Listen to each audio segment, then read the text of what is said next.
நீ போய் சாப்பிடு. சாப்பாடு மேல உங்க கோவத்தை காட்டாதீங்க. வெறும் வயித்துல படுக்க கூடாது. வாங்க. அதான் வேணான்னு சொல்றேன்ல. சொன்னா கேளுங்க. சாப்பிடாம இருந்தா எல்லா பிரச்சனையும் தீந்துருமா? வாங்க சாப்பிடுங்க. எல்லாரும் என்ன திருட மாதிரி பாக்குறாங்க. எப்படி என்ன நிம்மதியா சாப்பிட முடியும்? நினைச்சாலே அப்படியே பத்திக்கிட்டு வருது. இவங்களுக்கு போய் உதவி செய்யணும் நினைச்சேன் பாரு. என்ன கலெக்ஷன் குறைஞ்சிடுச்சாம? எப்படி குறையும்? எப்படி குறையும்ன்ற? இவங்க கணக்கு சரியா பார்க்காம எனக்கு வந்து குறைச்சல் கொடுத்தா? சரி விடுங்க, அக்கா தெரியாம பண்ணிட்டாங்க. நல்லா இருக்குது நீ பேசுறது. கொஞ்ச நேரம் திருட மாதிரி நிக்க வச்சு விசாரிச்சாங்களே, அதுக்கு ஒரு சாரி கேட்டாங்களா? நான் தான் உன் பாஸ், நான் உன்னை எப்படி வேணாலும் விசாரிப்பேன், எனக்கு நீ அடிபடிச்சுதான் போகணுன்ற மெதப்புல நின்னாங்க. ஒரு வார்த்தை, ஒரே ஒரு வார்த்தை, ஏன் ரேட்டை குறைச்சு வித்தன்னு என்கிட்ட கேட்டிருக்கலாம்ல? அதை விட்டுட்டு நான் பில்ல குறைச்சு போட்டு ஃபோர்ஜரி பண்ண மாதிரில பேசுறாங்க. தெரியும் தமிழ் வேலை வெட்டிலாத பையன், அவன் கல்லால கை வைப்பான், அவன் காசை கையாடல் பண்ணுவான்னு அவங்களே முடிவு பண்ணிட்டாங்க. சும்மா திரும்ப திரும்ப அதே சொல்லிட்டு இருக்காதீங்க. உங்களை யாரும் அப்படி நினைக்கல. ஆமா, யாரும் அப்படி நினைக்கல. உனக்கு தெரியும் பாரு. அவங்க எப்பவும் என்ன ஒரு சந்தேகனோட தான் பாக்குறாங்க. இல்லன்னா எதுக்கு அந்த நமச்சிவாயத்தை விட்டு என்ன கண்காணிக்க சொல்லணும்? மனசாட்சிக்கு விரோதம் இல்லாம கடையோட டெவலப்மெண்ட்காக தான் இதெல்லாம் நான் பண்ணேன். அதை புரிஞ்சுக்காம எப்ப பார்த்தாலும் என்ன சந்தேகப்பட்டாங்கன்னா அதை எப்படி தாங்கிக்க முடியும்? சரிங்க, அதான் நீங்க எடுத்து சொன்னதும் அக்காவும் அம்மாவும் புரிஞ்சுக்கிட்டாங்கல்ல.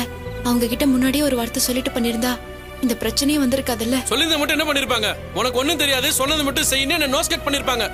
நான் என்ன பண்ண அதோட ரிசல்ட் என்னன்றதுலாம் அவங்களுக்கு இப்ப தெரியாது. கொஞ்சம் கொஞ்சமா கடையோட சேல்ஸ் இன்க்ரீஸ் ஆகும், டர்ன் ஓவர் இன்க்ரீஸ் ஆகும், அப்புறம் ப்ராஃபிட் அதிகமாகும். அப்ப புரியும் உங்களுக்கு நான் என்ன பண்ணிருக்கேன்னு. தமிழ் எது பண்ணாலும் தப்பாவே இருக்கும் அவங்க முடிவு பண்ணதுக்கு அப்புறம் நான் எதுக்கு அங்க போனோம்? அதனால இனிமே நான் கடைக்கு வர முடியாது, அவங்க கிட்ட கட் அண்ட் ரைட்டா சொல்லிட்டேன். அதாங்க தப்பு. நம்மள பத்தி தப்பான ஒப்பீனியன் வச்சிருந்தாங்கன்னா நான் அப்படிப்பட்டவன் கிடையாதுன்னு ப்ரூவ் பண்ணி காட்டணும். ஏய், என்ன பேசுற நீ? நான் அதுக்கு உங்களுக்கு ப்ரூவ் பண்ணி காட்டணும்? கண்டது வளராது போ.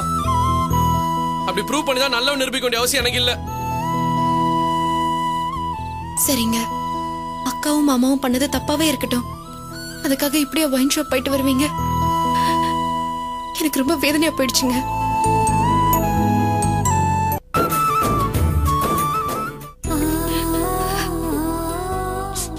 ஐயோ குட்டிமா, இப்ப நீ அழற? பின்ன என்னங்க, உங்களுக்கு கஷ்டம்னா அது என்கிட்ட வந்து சொல்லுங்க. ஆறுதல் சொல்ல முடியலனாலும் அழுதாவது மனசை தேத்திப்பேன். அதை விட்டுட்டு குடிச்சா எல்லாம் சரியாயிடும்னு எப்படி முடிவு பண்ணீங்க? அப்போ என்னால உங்களுக்கு ஆறுதல் இல்ல, என்ன நம்பல? இல்ல குட்டிமா, நாங்க போனது தப்புதான். ஆனா என்ன ஆனா? பொண்டாட்டியால தர முடியாத ஆறுதல அந்த குடி தந்துருமா உங்களுக்கு? தாங்க முடியலங்க. என்னாலதான் உங்களுக்கு பிரச்சனைன்னு அத்தை சொன்னப்போ நான் நம்பல, ஆனா இப்ப நம்புறேன். இன்னைக்கு நீங்க குடிக்க போனது என்னால தானே எனக்கு புரிஞ்சு போச்சு. கடைசியில அத்தை சொன்னது உண்மைங்கிற மாதிரி நீங்க நடந்துக்கிறீங்கல்ல. குட்டிமா, இதுக்கு உனக்கு என்ன சம்பந்தம்? ஆமாங்க, இதுக்கு நான் தான் காரணம். உங்களை கம்பல் பண்ணி இங்க கூட்டிட்டு வந்ததே நான் தான். என்னாலதான் இங்க வந்து கஷ்டப்படுறீங்க. வேதனை தாங்காம குடிக்கிற அளவுக்கு போயிட்டீங்கல்ல.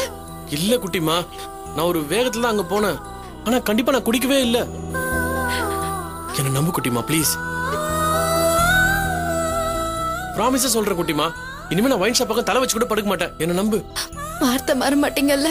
ஏய், நான் நீ இன்னும் ஒரு பரம்பரை குடிக்கிற கேள்வி இருக்கிற மாதிரி கேட்டுங்கிற? சத்தியமா சொல்றேன், குடிக்கிற பழக்கமே கிடையாதுமா. என்ன நம்பு. சரி, உனக்கு பிடிக்கல சொல்லு, இன்னொரு பச்சை தண்ணி கூட குடிக்க மாட்டேன், போதுமா? சரி சரி, நம்புறேன். சாப்பிட வாங்க. என்ன நீ போனா போதுன்ற மாதிரி நம்புற? புருஷன் சொன்னா முழுசா நம்பணுமா? சரி, முழுசா நம்பிட்ட, சாப்பிடுவாங்க.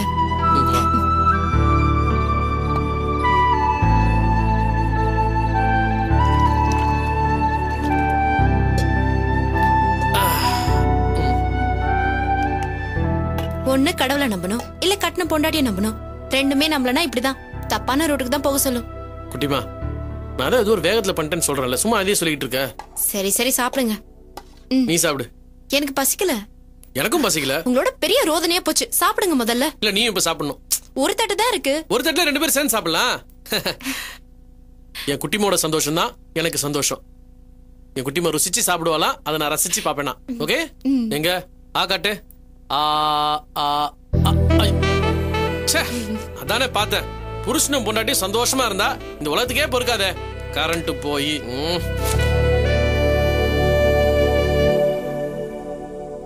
என்ன அப்படி பாக்குறீங்க? ஃபர்ஸ்ட் டைம் பாக்குற மாதிரி. கேண்டில் வெளிச்சத்துல உன்னோட முகத்தை பார்க்கும்போது எப்பவும் ஃபர்ஸ்ட் டைம் பாக்குற மாதிரியே இருக்கு. நிம்மதியும் சந்தோஷமும் இந்த முகத்துல இருக்குன்றதை இத்தனை நாள் தெரிஞ்சுக்காம போயிட்டா முட்டாள்னு என்னையே திட்டிக்கலாம் போல இருக்கு. என் வேதனையை தீக்க இந்த ஒரு சிரிப்பு போறோம், பசியே எடுக்காது. அப்போ பசிச்சா என்ன பண்ணுவீங்க? இந்த சிரிப்பை அப்படியே கிள்ளி வாயில போட்டுப்பேன். எங்க நீ கொஞ்சம் சாப்பிடு. போதும் போதும், முதல்ல சாப்பிடுங்க. இப்ப நான் ஊட்டி விடுவேனா? ம் ம்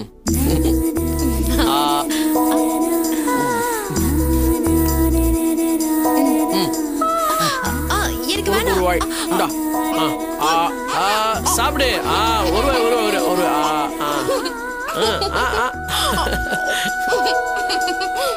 நம்ம 2 பேரும் இப்ப எவ்வளவு சந்தோஷமா இருக்கோம்ல. எப்போ இதே மாதிரி சந்தோஷமா இருக்கணும். அதுக்கு என்ன பண்ணணும்? முன்னேறணும், சம்பாதிக்கணும், பாடுபடணும், அன்பா பழகணும், ஆசையா பேசணும், கோவப்படக்கூடாது, குறை சொல்லக்கூடாது, நல்லது சொன்னா கேட்டுக்கணும், கெட்டதை நினைக்க கூடாது. இப்படி இருந்தா நாம மட்டும் இல்ல, எல்லாரும் சந்தோஷமா இருப்பாங்க. சூப்பர் துளசி. முதல்ல நம்ம 2 பேரும் இந்த விஷயத்தை ஃபாலோ பண்றோம். ஓகே? ஆமா, நம்ம 2 பேரும் இந்த விஷயத்தை ஃபாலோ பண்ண போறோம். ஓகே ஓகே, கண்டிப்பா நம்மளால முடியுங்க. கொஞ்ச நாள் பொறுத்துக்கோங்க. நிச்சயமா நம்ம வீட்ல நிரந்தர சந்தோஷம் குடியேறதான் போகுது. வா, நம்ம வேலையை நம்ம கண்டினியூ பண்ணுவோம்.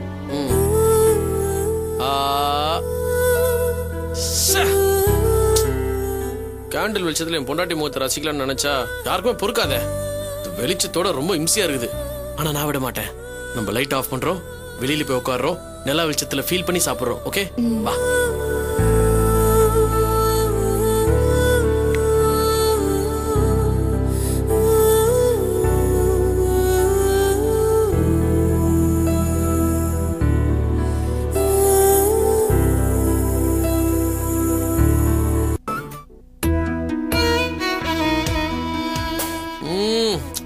குட்டிமா, சமையல நீ தேறிட்ட.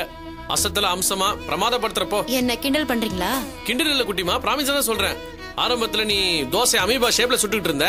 ஆனா இப்ப பாத்தியா, நல்லா வட்டமா பிரவுன் கலர்ல அழகா சும்மா மொறு மொறுன்னு உன்ன மாதிரி டேஸ்டியா பண்ணிருக்கிறேன்.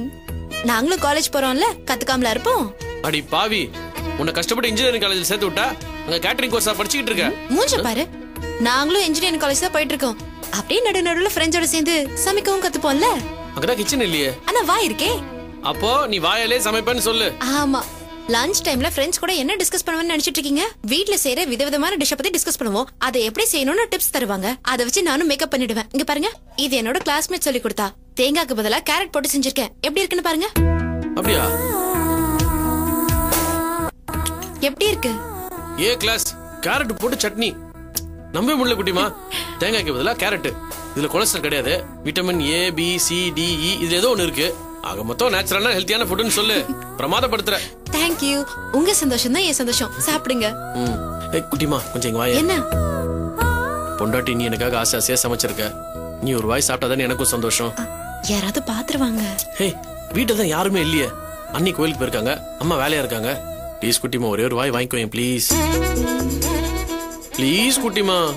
ஏன் இப்படி இம்சை பண்றீங்க? சரி, ஒரே ஒரு வாய் ஓகேவா?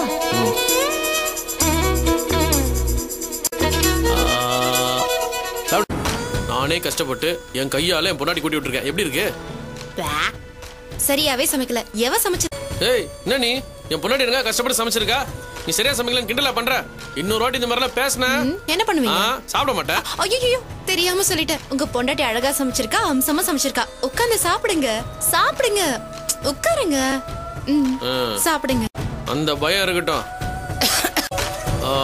துளசி, எனக்கு போதும். எங்க இன்னைக்கு ஈவினிங் நீங்க ஃப்ரீ தானே? ஏன் கேக்குற? இல்ல, அக்கா சினிமாக்கு டிக்கெட் எடுத்து வச்சிருக்காங்களா? 2 பேரையும் போயிட்டு வர சொன்னாங்க. நம்ம ஒன்னா எங்கேயும் போனது இல்லல, போயிட்டு வருவோமே ப்ளீஸ். ப்ளீஸ்ங்க, உங்களோட சினிமா பாக்கணும்னு எனக்கு ரொம்ப ஆசையா இருக்குங்க. போயிட்டு வரலாங்க. இது வரைக்கும் உன்னை சினிமாக்கே கூட்டு போனது இல்ல துளசி. இந்த சின்ன சந்தோஷத்தை கூட கொடுக்க முடியாத அளவுக்கு முட்டாளா இருந்திருக்கேன் நானு. நீயாவது இதுக்கு முன்னாடி வாய் திறந்து கேட்டிருக்கலாம்ல. நான் கூட்டு போயிருந்திருப்பேன்ல. ஏன் கேட்கணும்னு உங்களுக்கு தோணலையா?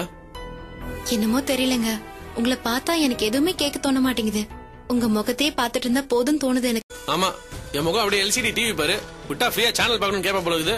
ஆமாங்க, அழகான முகம், பாத்துட்டே இருக்கலாம் போல தோணுது. புருஷனுக்கே ஐஸ் வைக்கிறியா? இன்னைக்கு சினிமாக்கு போகணுமா வேணாமா? உங்க இஷ்டம். சரின்னா சந்தோஷமா போயிட்டு வரலாம். இல்ல உங்க முகத்தையே பாத்துட்டு இருந்தா கூட போதும். ஐயோ, இஷ்டத்துக்கு போட்டு வாங்குற. ஓகே, இன்னைக்கு நம்ம கண்டிப்பா சினிமாக்கு போறோம். நிஜமாவா சொல்றீங்க? எஸ். ஆமா, கண்டிப்பா சினிமாக்கு போகணும் தான். பட் இன்னைக்கு ஈவினிங் எனக்கு நிறைய வேலை இருக்கு. அதனால நம்ம இன்னொரு நாள் போய்க்கலாமே. சரியா? சரி.